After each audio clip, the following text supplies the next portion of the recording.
What's going on, everyone? Tons of talk about the Utah Jazz and the Los Angeles Lakers trying to work out a deal that would send the Lakers a couple vets, Mike Conley, Beasley, you got Clarkson, obviously Bogdanovic is one of the key components that they really want, and then Westbrook would go to the Utah Jazz. Utah would buy out Russell Westbrook.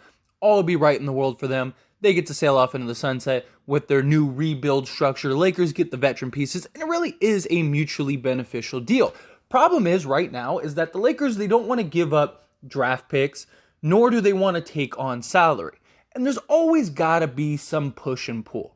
And I do think that inherently this is a very fair trade for both sides. The Jazz get everything they want in one swoop.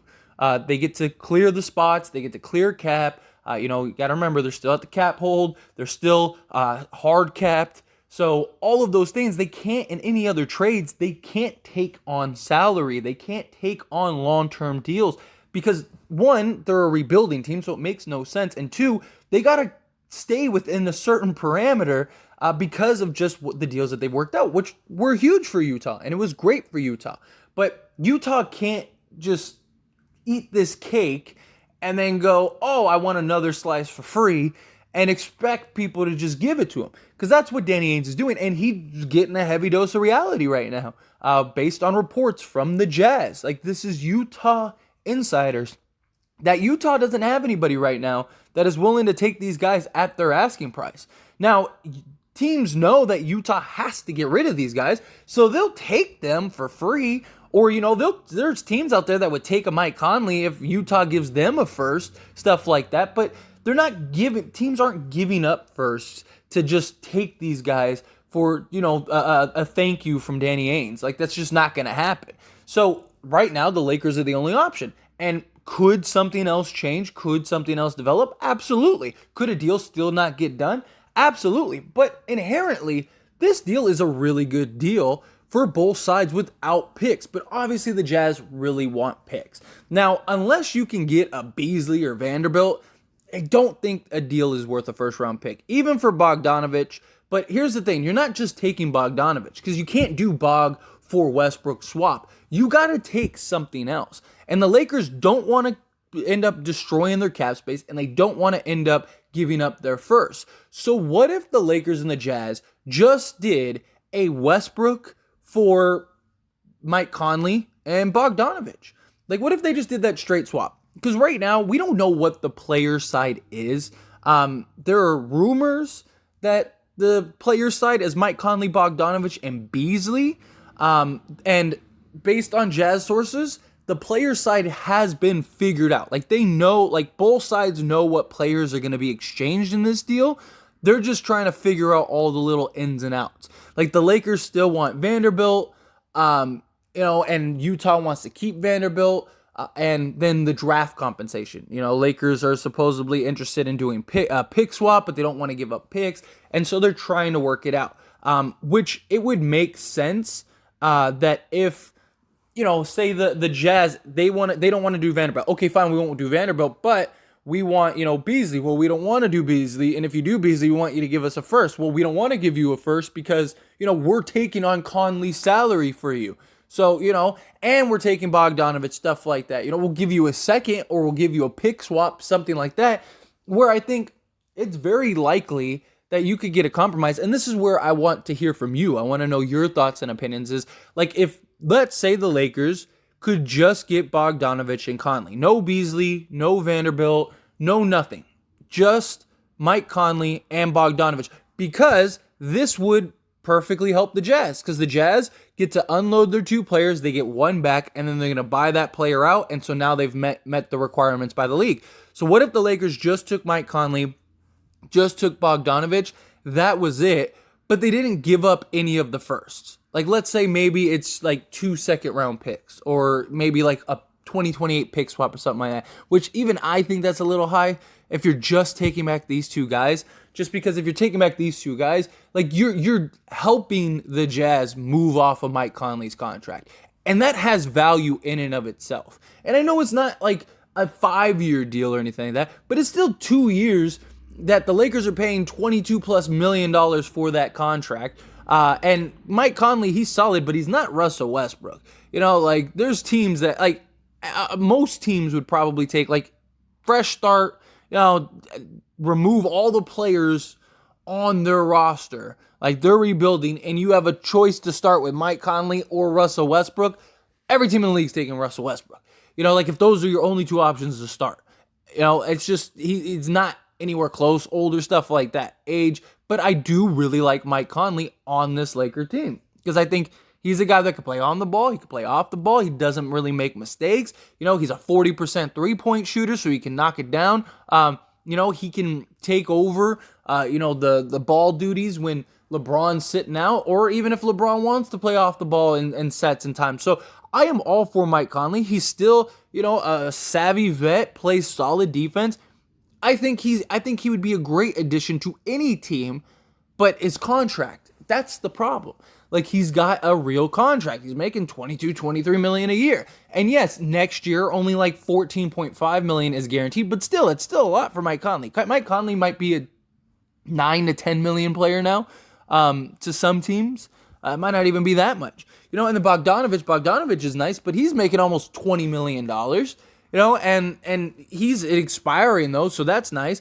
So yeah, I mean, basically, you got to look at it like this: if the Utah Jazz wanted to trade Mike Conley, they're probably in the same position as Russell Westbrook, where it has to be a very specific circumstance like the Jazz, or you're giving up an asset to move Mike Conley. That's just how these contracts and these deals work. Like you either in a very specific circumstance or you give up an asset to move off of this guy. So we're taking on multi-year contracts. The Russell Westbrook solves all of your problems, all of them. Here you go. You clear the cap. You clear future cap. You clear your roster space. You're good to go. You move off the vets. So now you can just focus on your young guys. That's it. The only person you got to move now, if you want, you don't even have to, but I imagine they will. Now all you have to do is move Jordan Clarkson. You can sell Jordan Clarkson for whatever you want. Boom. We took your two veteran guys. And I think that would be the best because these guys, the three main vets that the Jazz want to move off of, like Jordan Clarkson, doesn't make sense for the Lakers. You already got several guys that do the same thing he does. Jordan Clarkson is extremely inefficient. I mean, the guy shoots 42% from the field and 32% from three. That's not efficient. That's below average in every category. He just was able with the Jazz to just be a shot clunker. Like, and he has his moments, don't get me wrong. He has his moments where he just lights it up. But more times than not, he's taking terrible shots. And if you think, go watch Jordan Clarkson play the game of basketball for the Utah Jazz. Go watch some and I'm not talking about just highlights, of him, because those are just going to be his greatest moments. I'm talking about, like, go watch old games or just, moments, sequences and stuff. Dude, the guy takes some of the worst shots I've ever seen in my life. Like, the guy just chucks it up, but he had that green light in Utah. And the thing is like, yeah, he's on a more reasonable $13 million a year contract, and the following year is a player option, but he probably opts into that because that's probably where his market is. Maybe he could get a little more and you could get lucky, but if you're the Lakers, you don't want to take on multiple guys. Like, people have even talked about Rudy Gay. Like, even if you get Rudy Gay, like, that's two guys you have to move off of for next season if you need to, right? Like, that doesn't work for the Lakers. Like, the Lakers don't want to do that. The Lakers want to preserve cap space, and they want to keep their picks. Okay, so we need to find a compromise. We need to find a middle ground. Okay, we'll keep everybody else. Keep Clarkson. Clarkson, next to Bogdanovic, Clarkson probably has the most value to you. So keep Clarkson, right? We'll take Bojan Bogdanovic, and we'll take Mike Conley, just because you have to have the money work. So we'll take those two. We keep our first round picks. You get to keep Jordan Clarkson. He's got some value, but now here's the difference. You don't have to trade Jordan Clarkson now. So you can take your time finding a deal that you like for Jordan Clarkson, and now there's no rush. You don't even have to trade him this year if you don't want to. If you can't find a deal, don't find a deal. But at least your sense of urgency is gone. We'll take these two guys. We're taking Conley's salary. We cleared up salary cap for you next season. That is huge for you guys. And then you keep Jordan Clarkson. find a deal for him, and you're good. It's a win-win. We'll give you, a pick swap, a 2028 pick swap. Here you go. Could be. You think we're gonna suck in 27 and 29, right? Well, wouldn't a pick swap in 28 mean it's basically the same thing? You get our pick. So there you go. Like, you get our pick for 2028. If we're terrible, that's fair to you. Maybe even throw in a second round pick, but we get to keep the 2 first. And here's the beauty.